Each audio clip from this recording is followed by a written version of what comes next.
깜짝 놀랐죠.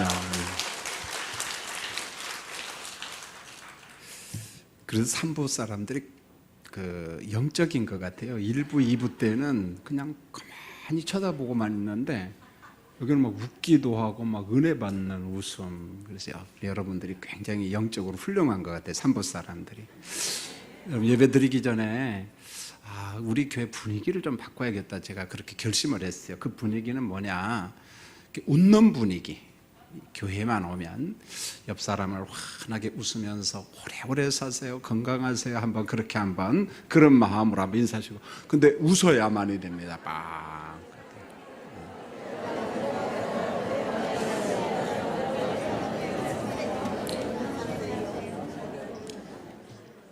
감사합니다. 그래서 설교할 때도 그 은혜가 돼도 웃어주시고 은혜가 조금 덜 돼도 웃어주시고 좀 그랬으면 좋겠어요. 아주 심각하게 은혜를 받으니까 제가 너무 부담스러워요. 이제 사무엘상 설교를 제가 6번 하려고 하는데 오늘 첫 번째 설교입니다. 한나의 기도. 너무 잘 알지요. 근데 사무엘상과 사무엘하를 공부하기 전에 우리가 그 개론적으로 이 세 가지를 꼭 알고 넘어가야 돼요. 그래서 여러분 인셈을 참고하면서 설교 시간에 좀 암기를 좀 하든지 좀 숙지를 했으면 좋겠어요. 목사님 난 집에 가서 공부하겠습니다. 그런 사람 절대 제가 안 믿습니다. 집에 가면 공부 안 하거든요. 보면은요. 예배 시간에 그저 이해할 것은 이해하고 그러면 좋을 것 같아요. 우리가 지난주까지 8번에 걸쳐서 사사시대 설교를 했어요. 사사기 5번, 그 다음에 룻기 3번. 그 사사시대 바로 앞에가 무슨 시대냐면 여호수아 시대입니다. 여러분 여호수아 시대는요 가나안 그 정복 시대거든요. 이게 가나안 정복 전투를 한다, 전쟁을 한다, 참 힘들었죠. 사실은요. 육신은 힘들고 산다는 것은 대단히 고달팠지만은요, 영적으로는 여호수아 시대가 영적 황금 시대입니다. 무슨 말인가 하냐면은 실제 하시는 하나님을 다양한 방법으로 경험했다는 거예요. 하나님이 이런 분이구나, 이런 분이구나. 오늘 우리 시대의 고통이 뭔 줄 아세요? 교회를 다니고 예수를 믿는데 하나님을 경험치 못하고 실제 하시는 하나님에 대한 간증이 부족하다는 거예요. 그런데 여호수아 시대는 사람들이 전투하다 보니까 몸은 힘들었지만은 하나님의 존재하심, 하나님의 실제하심에 대해서 많은 사람들이 경험했다. 그래서 영적 황금 시대다 이렇게 말합니다. 자, 이제 가나안 땅을 정복을 하고 이제 살만하니까 사람들의 어떤 영성도 부흥한 것이 아니라 반대로 갑니다. 여러분 참 신기해요. 어려울 때 영적으로 힘들 것처럼 보이지만 그렇지 않습니다. 오히려 잘 먹고 잘 살면 우리의 영성이 퇴보하는 것을 보게 됩니다. 그래서 여호수아 시대 다음에 등장한 사사 시대는 어떠하느냐? 정치, 종교, 도덕, 윤리의 부패 시대입니다. 어느 정도 부패했느냐? 제멋대로 살았다. 한번 따라할 거예요. 제멋대로 산 시대. 그러면은 하나님 밖에 있는 사람들이 제멋대로 살았냐? 그것은 제쳐두고 나 하나님을 믿습니다. 이 사람들도 제멋대로 살았다는 거죠. 그런데 가만히 사사기 말씀을 묵상하면서 느끼는 게 뭐냐? 오늘 한국 교회가, 세계 교회가 제멋대로 살아가는 시대가 아닌가? 하나님을 섬기고 성령 안에 거한다고 하지만은 정말 탁월한 그리스도의 제자로 살아가는 게 아니라 그저 자기 멋대로 살아간다는 거죠. 예수님께서 제자들에게 산상교훈의 말씀을 하면서 제자도를 이야기했잖아요. 제자들아 이렇게 살아가라. 하나님의 거룩한 백성들아, 제자들은, 성도들은 이렇게 살아야 된다. 제자도, 제자의 탁월성에 대해서 이야기를 했는데 없어요. 그게 사사시대가 바로 제멋대로 살아갔다는 거예요. 그래서 이 제멋대로 살던 시대를 다시금 회복을 시켜야 되는데, 하나님께로 돌아오게 해야 되는데 어떻게 해야 될 것인가? 어떻게 하면 하나님께로 돌아갈 것인가? 이것에 대한 정답, 해답이 어디에 있느냐면은 사무엘상과 사무엘하, 이 성경 말씀에 있습니다. 어떻게 하면은 제멋대로 살던 시대에서 정상적인 여호와의 백성으로 살아갈 것인가, 어떻게 하면 하나님께로 돌아가야 될 것인가, 자, 그것에 대해서 앞으로 쭉 설교를 합니다.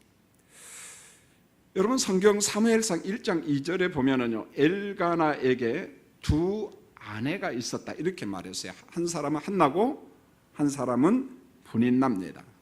그리고 곁들여서 설명한 게 뭐냐면 엘가나는 경건한 사람이라 그렇게 말했어요. 물론 고대 사회이기 때문에 분위기가 일부 일처로 살아가는 사람 많지 않았습니다.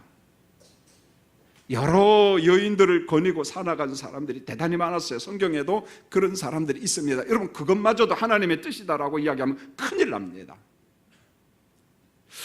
여러분, 엘가나가 경건한 사람인데 아내가 몇 명이라고요? 2명이라고 중혼을 했다. 왜 성경은 이걸 기록하고 있을까? 사사시대의 영적인 환경을 종합적으로 언급하는 그림이에요. 그림. 이 말은 사사시대는 하나님 말씀대로 살았다? 어떻게 살았다? 제멋대로 살았다는 거죠. 그래서 경건한 사람들도 경건성을 유지하기가 쉽지가 않았다는 거예요. 주변의 환경에 영향을 받았다는 거예요. 사사시대의 도덕적으로 암울함을 경건한 사람 엘가나를 통해서 그 시대의 영적 상태가 어떤 상태였는가, 지금 그걸 보여주고 있습니다. 어찌됐든지 간에 엘가나는 경건한 사람이에요. 하나님 보시기에 참 자랑스러운 사람이었습니다. 그런 다음에 사무엘상 1장 3절로 보면 매년 해마다 실로에 올라가서, 엘가나 가정이 실로에 올라가서 만군의 여호와께 예비하며 제사를 드렸다 이렇게 말했습니다. 여러분, 솔로몬이 하나님이 약속한 하나님의 성전 샬롬의 성전을 건축하지요. 성전이 건축하기 전까지는요, 때에 따라서 실로에서 예배 드리기도 하고요, 어떤 때는 기브온 산당에서 하나님을 예배하기도 했어요. 솔로몬 같은 사람은. 왜 그랬을까요? 아직까지 하나님이 모세에게 명한 성전이 건축이 되었어요? 안 되었어요? 안 되었기 때문에 어느 때는 산당에서, 여러분 구약 성경을 읽다 보면은요, 산당 하면 긍정적인 장소가 아니에요. 부정적인 장소입니다. 거기에서 우상 숭배를 했거든요. 그래서 솔로몬 성전이 건축한 다음에는요, 산당을 무조건 없애야 돼요. 여러분, 거기서 우상 숭배하고 못된 짓 하니까 산당을 제거하라, 산당을 없애라 그래요. 그러나 성전이 건축되기 전에는 임시 초소에서 하나님을 예배했습니다. 여러분, 이스라엘 백성들이 광야 40년을 살면서 광야 예배를 드렸죠. 그런데 어디에서 예배를 드리냐면 텐트, 장막을 만들고 거기에서 예배를 드렸어요. 장막 성전이라고 이야기합니다. 그래서 사람들이 가나안을 정복하고 이제 하나님을 예배해야 되는데, 그 처음 장막 성전을 어디에다가 세웠느냐면 실로에다 세웠다는 거예요. 실로는 어디냐면은, 여러분 우리가 성경의 지도책을 딱 보면은 요단강 건너 예루살렘이 어디쯤 있는가 기억이 나죠? 아, 이쯤 있다. 거기에서 직선거리로 조금만 더 올라가면은 실로라는 데가 나와요. 베델이 나오고 실로라고 하는 동네가 나오는데, 그 실로에다가 장막 성전을 설치를 하고 언약궤를 놔두고 거기에서 하나님을 예배했다. 경건한 사람 엘가나가 그의 가족과 더불어서 하나님을 예배했다. 그 이야기를 하고 있어요. 여러분, 실로에서 예배하는 엘가나 가정 기사가 사무엘상 1장 4절로부터 8절에 있는데, 엘가나 가족들이 매년 예배에 참석했는데, 이 예배는 보통 유월절 예배로 봅니다. 유월절 예배. 자, 유월절 예배를 드리면서 엘가나가 이제 하나님 앞에 화목제를 드렸습니다. 여러분, 화목제의 특징은 하나님과 백성들과의 관계 화목이거든요. 하나님 감사합니다. 그러면서 제물을 갖다가 드리면은 제물의 어느 정도는 제사장이 가져갑니다. 그리고 나머지 제물은 제사장이 다시 제물을 드린 사람에게 다 줍니다. 집으로 가져가서 아니면 여기 실로 성전에서, 장막 성전에서 가족들끼리 좀 나누어서 잡수세요, 먹으세요, 전부 다 돌려줍니다. 그래서 화목제를 드린 이후에 제물의 분깃을 이제 엘가나가 가족들에게 이제 나누어줘요. 누구한테도 이만큼 주고 이 사람한테도 이만큼 주고. 그런데 성경에 이런 기사가 나옵니다.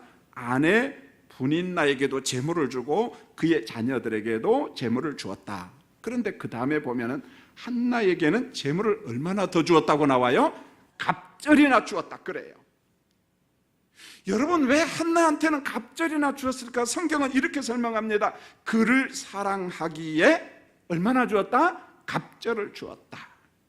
여러분, 사무엘상 1장 5절에 나오는 갑절이라고 하는 단어가 주는 의미가 있습니다.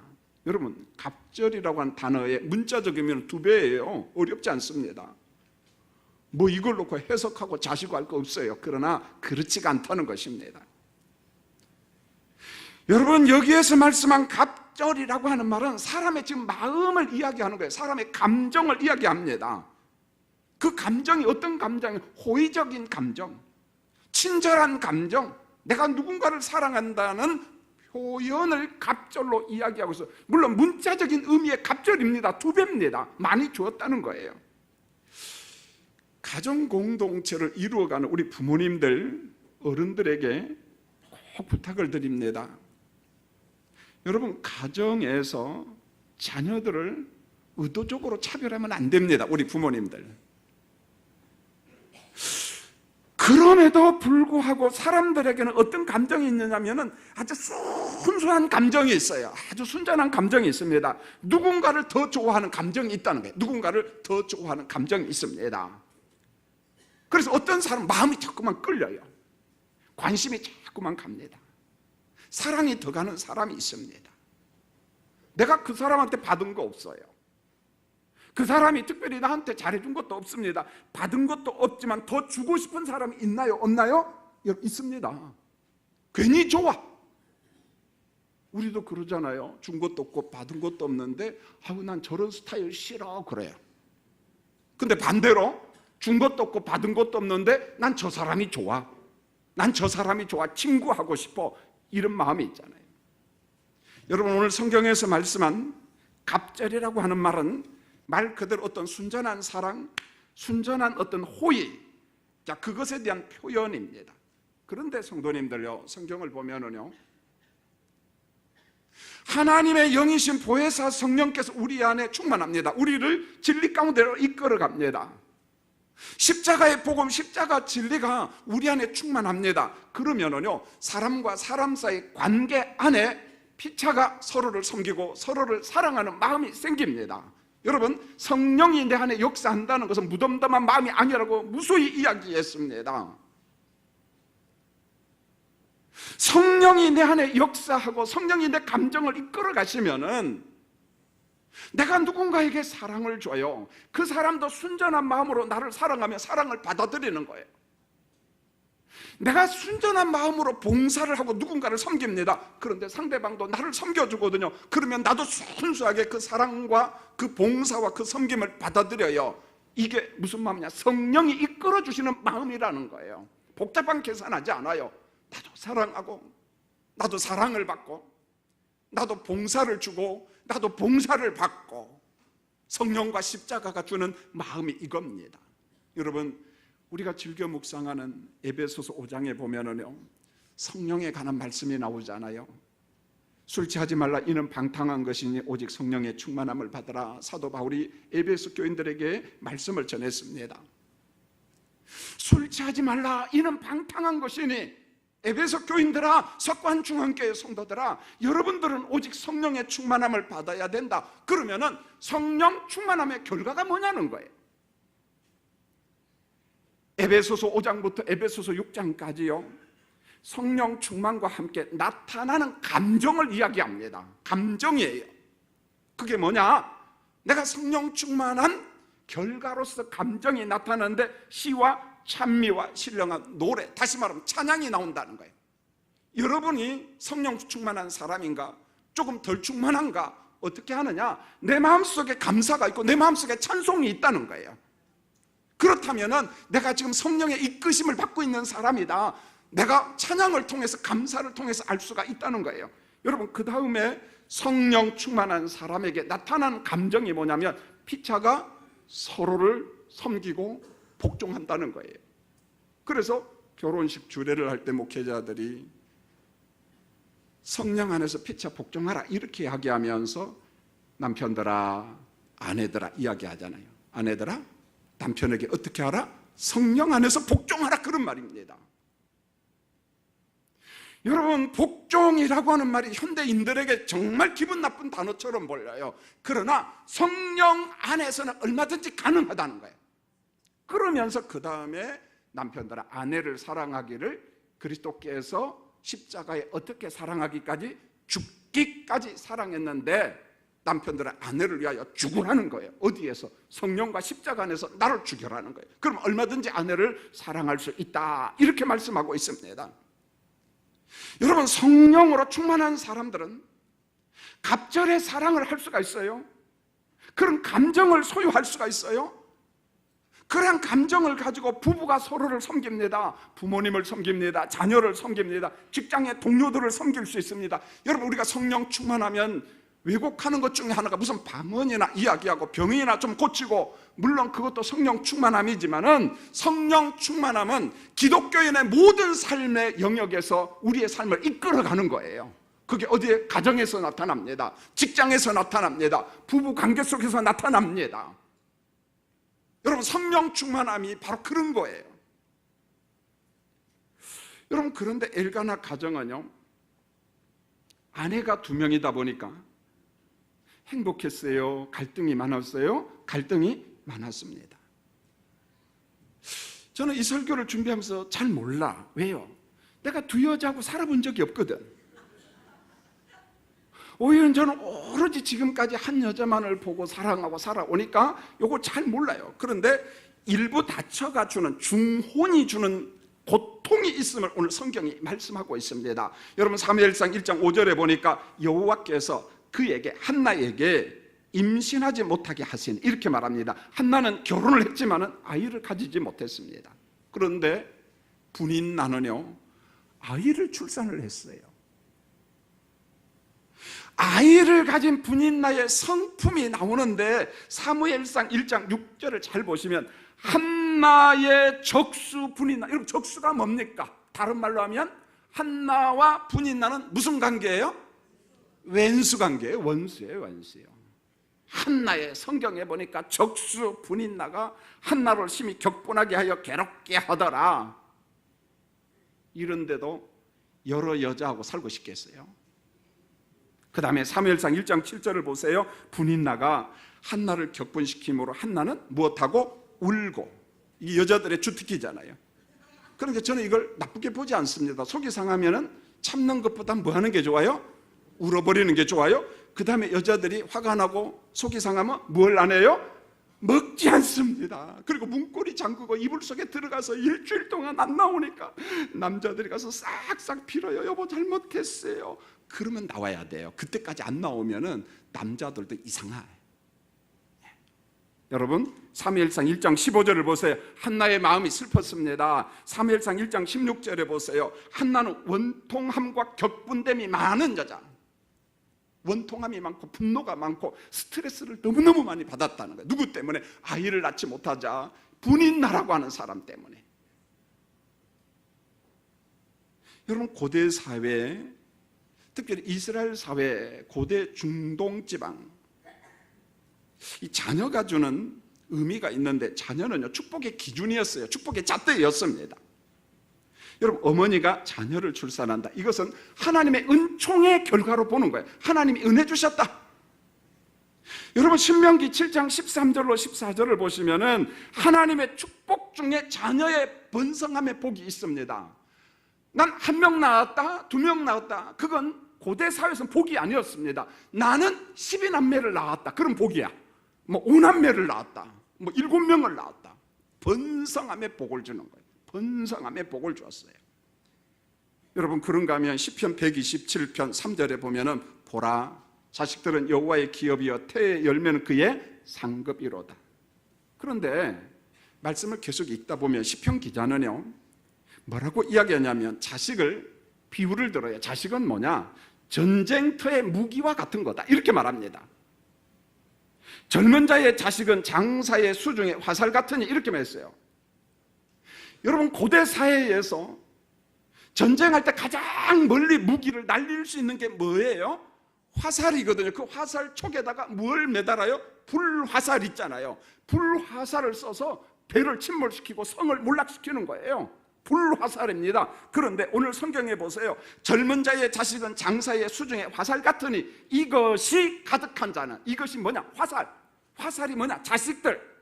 그의 화살통에 가득한 자는 복되도다, 이렇게 말합니다.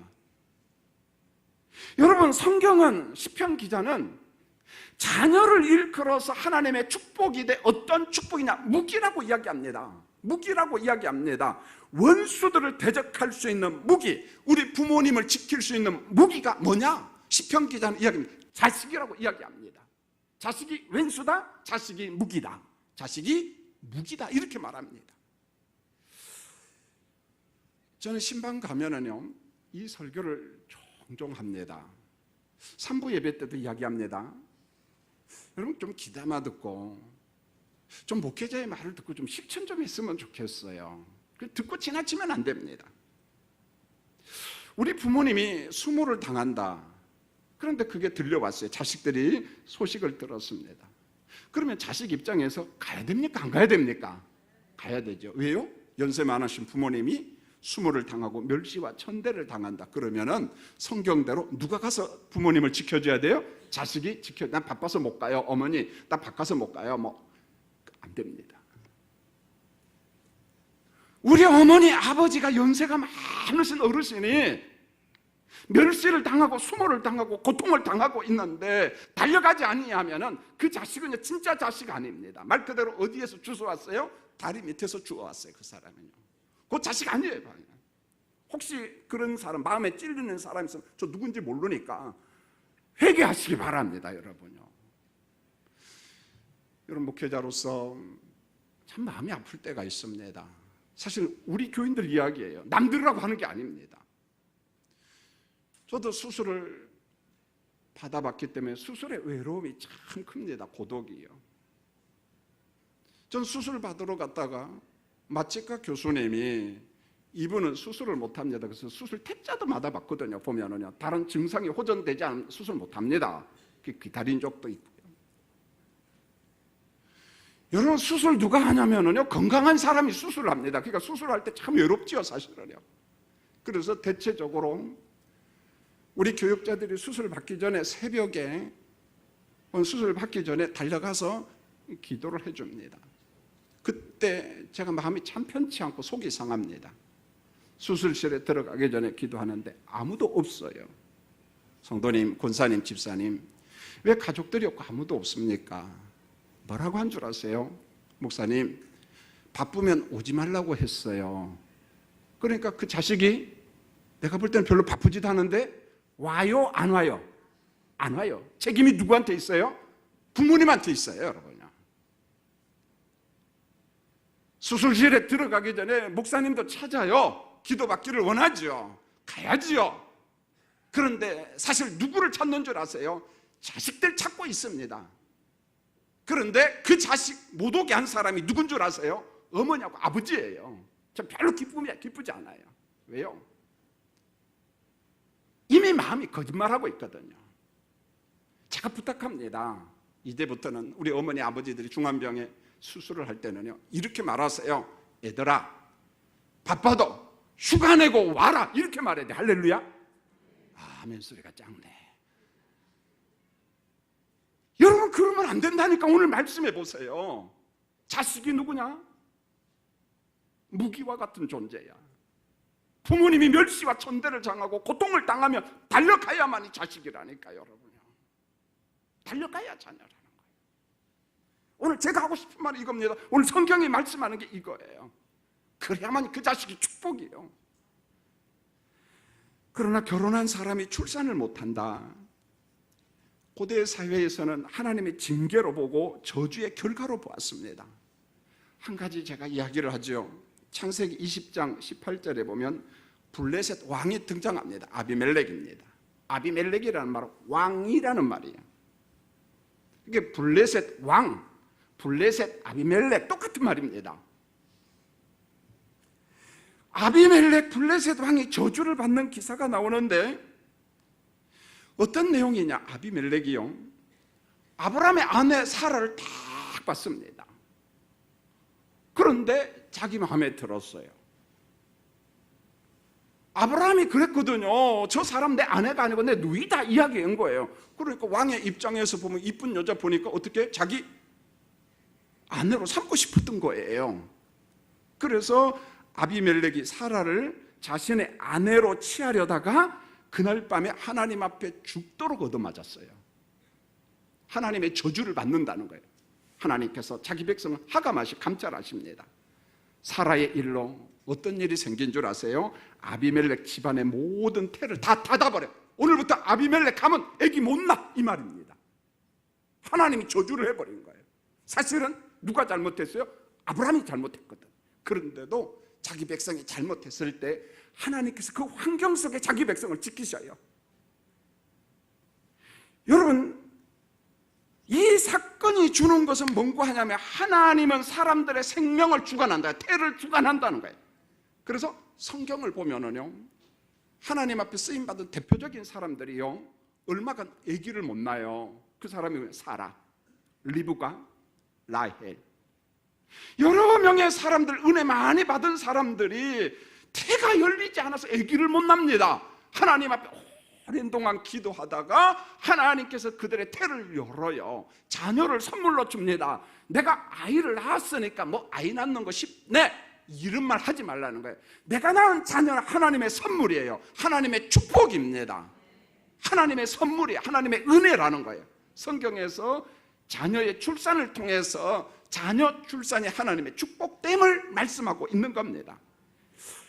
여러분, 반복합니다. 일부 일처가 아닌 일부 다처 가정에 분쟁이 일어나는데요, 아이를 출산한 분인나가 임신하지 못하는 한나를 보고 가만히 있으면 좋겠는데 막 대적을 합니다.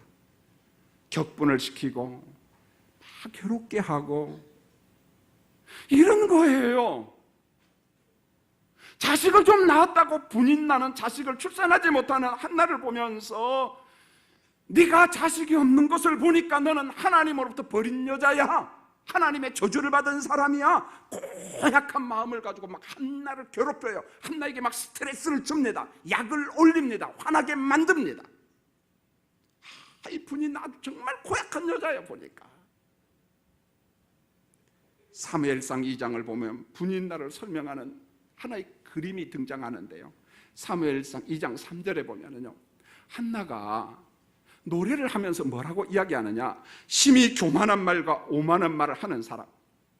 여러분, 여기에서 교만한 말, 오만한 말은 누구냐? 여러 사람을 의미하겠지만은 그의 마음속에는 분인나를 염두하고 있는 거예요. 네가 자식 좀 낳았다고 교만을 부리고 오만을 떠는데, 이런 말입니다. 교만 부리지 말아라. 사무엘상 2장 4절에 보면은 자신이 마치 무슨 용사나 된 것처럼 거드름 피우는 여자가 누구냐? 분인나라는 거예요. 여러분, 분인나의 마음은요, 전통적인 유대인의 마음이에요. 유대인의 마음. 유대인의 마음은 뭐냐? 유대인의 신학 가운데에 이게 있습니다. 1대1 상응의 원리. 유대인들의 생각이에요. 유대인의 신학입니다. 이게 무슨 말이냐? 1대1 상응의 원리라는 말은 사람 몸에 병이 생겼다, 사람 몸에 장애가 왔다, 그러면 너의 죄 때문이야. 이게 유대 신학입니다. 너의 죄 때문이야. 사람이 사업에 실패를 했어요. 어려움이 옵니다. 그러면은 유대 신학은 뭐라고 이야기하냐? 네가 하나님 앞에 불순종한 결과야, 이렇게 말합니다. 이게 유대 신학이야. 유대 신학. 여러분, 은혜 시대의 개혁파 성도님들, 여러분에게 부탁합니다. 제발 어떤 사건과 결과를 두고 속단하지 마세요. 그게 설령 부정적인 결과일지라도 너는 하나님의 저주받은 사람이야, 징벌적 관점에서 보지 말았으면 좋겠어요. 여러분요, 정말 무서운 사람들이 있어요. 여러분, 한국교회에서 교회 성장의 참 공로자들이 한국의 여자 성도들입니다. 특별히 권사님들입니다. 권사님들의 헌신은요, 누가 무슨 말을 해도 인정해야 돼요. 대단합니다, 한국교회 권사님들. 그런데 한국교회 권사님들의 약점 중에 하나가 뭐냐? 은혜를 잘못 소화한다는 게, 은사를 잘못 소화하고 있어요. 내가 기도를 많이 하고 내가 은혜를 많이 받으면 더 겸손하고 하나님 감사합니다, 더 겸손해야 되는데 그게 자꾸만 이상한 쪽으로 가요. 남을 자꾸 정죄합니다. 남을 판단합니다. 무서운 성도가 돼요. 은혜 받고 무서운 성도가 되는데 우리 교인들 은혜 받고 더 겸손해지기를 원합니다. 은혜 받고 무서운 사람이 되면 안 돼요. 정죄하고 판단하면 안 돼요. 그 사람을 자꾸 섬겨줘야 돼요. 섬겨줘야 돼요. 여러분, 성경에 보면 기본적으로 죄를 범하면 징벌이 와요. 여러분요, 죄를 범하면 징벌이 옵니다. 성경이 진리예요. 죄 삭은 뭡니까? 사망이에요. 그러나 매사 그런 관점으로 보면은 하나님의 신학을 갖다가 엉터리로 만들어 자기 마음대로 만들어 버리는 거예요. 여러분, 성경에 보세요. 하나님의 손길 가운데 섭리적인 연단도 있고 섭리적인 고난도 있고 섭리적인 실패도 있습니다. 어느 때는 하나님께서 섭리 가운데 태를 갖다가 닫아버릴 때도 있다는 거예요. 여러분, 우리 교인들 좀 한번 저를 보시죠. 누군가 옆에서 고통을 당한다, 고난과 질병과 싸운다. 여러분, 제발 정죄하지 마시고 판단하지 마시고 그 사람 옆에서 기도해 주시고 정말 넓은 마음으로 그 사람을 위해서 울어주시고 그를 위로해 주시기를 원합니다. 고통당하는 사람에게 어느 때는 먹을 것도 좀 갖다 주시고 힘내시라고 격려해 주시기 바랍니다. 내가 성령의 사람인가 십자가의 사람인가 확인할 방법이 있는데, 어려움과 고통당하는 사람 옆에서 내가 어떤 자세를 취하느냐, 어떤 감정을 가지느냐, 정죄하고 판단한다면 죄송합니다만 그 사람 성령 덜 충만한 사람이야. 고통당하는 사람이 있을 때 그의 손을 잡아주고 함께 울어주고, 그 성도를 향하여 이렇게 말해주세요. 집사님, 내가 집사님 옆에 있어요. 내가 새벽에 기도합니다. 내가 금요일날 기도합니다. 작정 기도합니다. 집사님 힘내세요. 이런 사람이 성령 충만한 사람이야. 이런 사람이 십자가의 복음으로 충만한 사람들입니다. 이런 사람들이 그리스도의 탁월한 제자들입니다. 남을 판단하고 남을 정죄하는 것 좋지 않아요. 여러분, 한나는 괴로움과 고통을 가지고 이제 하나님 앞에 찾아갑니다. 사무엘상 1장 10절입니다. 한나가 마음이 괴로워서 기도하고 막 통곡합니다. 너무너무 괴로워서. 사무엘상 1장 11절에 서원하여 이르되 만군의 여호와여, 만일 주의 여종에게 아들을 주시면 내가 그의 평생의 그를 여호와께 드리겠습니다. 이렇게 말합니다. 통곡하며 울면서 한나가 뭐라고 기도하냐면, 만군의 여호와여, 만일 주의 여종에게 아들을 주시면은 내가 그의 평생에 그를 여호와께 드리겠습니다. 이게 무슨 말일까요? 하나님이 내 기도를 응답하시고, 이건 거래가 아니에요. 거래가. 하나님의 거룩한 백성으로 은혜의 보좌 앞에 나아가서 기도하는 특권입니다. 하나님, 내가 자식이 없어서 너무너무 고통을 당합니다. 하나님, 내게 아들을 주시면 내가 그의 평생에 그를 하나님 앞에 드리겠습니다. 이 말은 하나님이 기도 응답하시면 난 절대 교만하지 않겠습니다. 하나님의 은혜를 망각하지 않겠습니다. 하나님께 이 자식을 내가 바치겠습니다. 이게 무슨 말이냐? 혹시 여러분들 가운데 이런 사람이 있나요? 하나님 내게 은혜 주시면, 응답하시면, 선물을 주시면 나 이렇게 살겠습니다 라고 장담해놓고 망각한 사람 있지요. 은혜를 망각하는 사람 있다면 회개 기도하시고 다시 한번 원점으로 돌아가시기를 원합니다. 하나님의 은혜를 망각하면 안 된다는 거예요. 여러분, 사실 생각해 보세요. 전능하신 하나님이 한나의 기도를 꼭 들어줄 필요 있을까요? 없을까요? 말을 안 하시네. 안 들어줘도 상관없습니다. 자식 안 줘도 돼요. 그런데요, 한나는 그렇게 보지 않았습니다. 하나님 앞에 간절히 기도하면서, 저는 하나님이 주신 확신이라고 보는데요, 확신이 온 거야. 자, 한번 볼까요?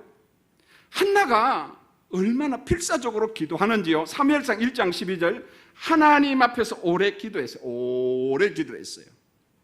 사무엘상 1장 13절 보세요. 속으로 기도하는데 술 취한 사람처럼 애절하게 몸을 비틀면서 기도합니다. 엘리 제사장이 보니까 꼭 술 취한 여자처럼 막 기도를 합니다. 그러니까 엘리 제사장이, 여인이여, 그렇게 기도하지 마세요. 술 취했구만. 그러니까 한나가 너무 섭섭해가지고, 제사장님 무슨 말을 그렇게 합니까? 저는 마음이 슬픈 여자입니다. 전 고통이 참 많은 사람입니다.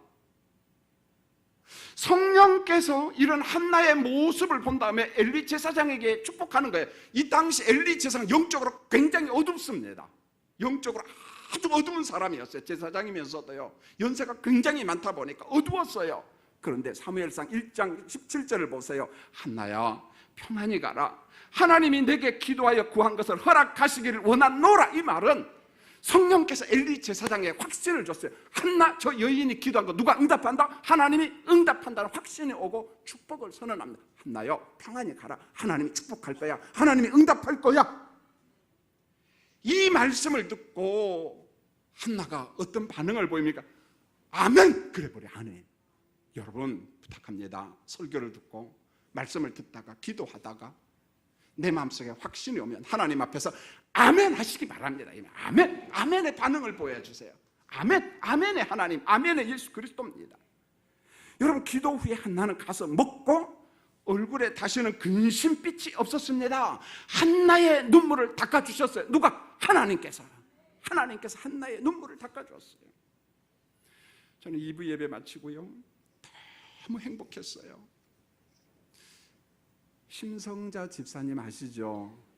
우리 교회 잘 나오시다가 경기도 백석에 가서 흥명공업사 자동차 공업사를 크게 합니다. 원래 여기 신임은역 앞에 흥명공업사 사장님이었어요. 자기 친척한테 넘기고 장소가 넓은 흥명공업사, 경기도 양주 백석에 삽니다.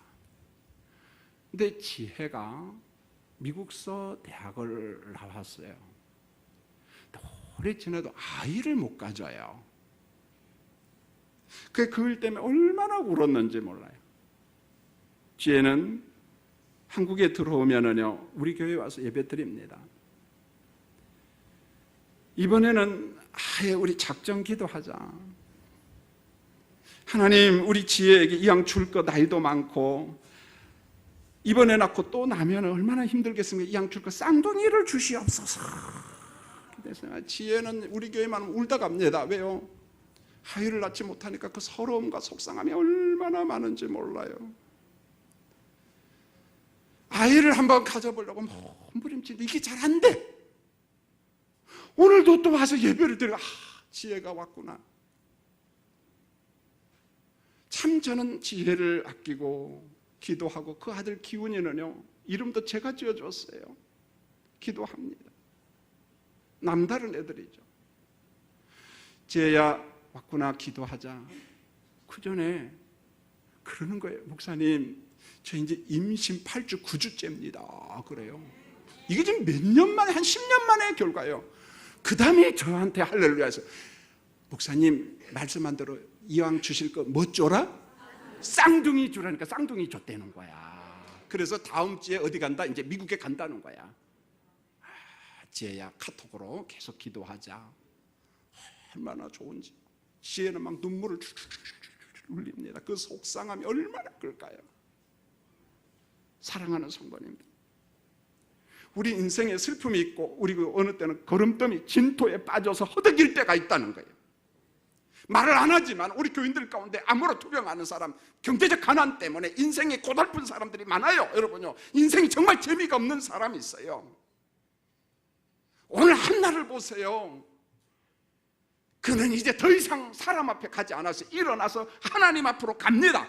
그리고 하나님 앞에 걸어간 다음에 기도합니다. 하나님께서 걸음더미 인생을 높이 올려주셨어요. 한나의 태를 열어주셨어요. 한나를 축복하셨습니다. 사랑하는 성도님, 내가 정말 예수를 믿고 내가 전능하신 하나님을 믿는다면 내 인생의 걸음더미, 내 인생이 진토에서 곤두박질하는 나의 삶을 하나님 앞에 가지고 나가서 하나님의 기도 응답을 경험하는 여러분 되기를 원합니다. 여러분, 하나님의 존재에 대해서 이론적으로만 제발 알지 말고 경험 좀 하고 내가 만난 하나님을 간증하는 여러분 되기를 예수님의 이름으로 축원을 드립니다.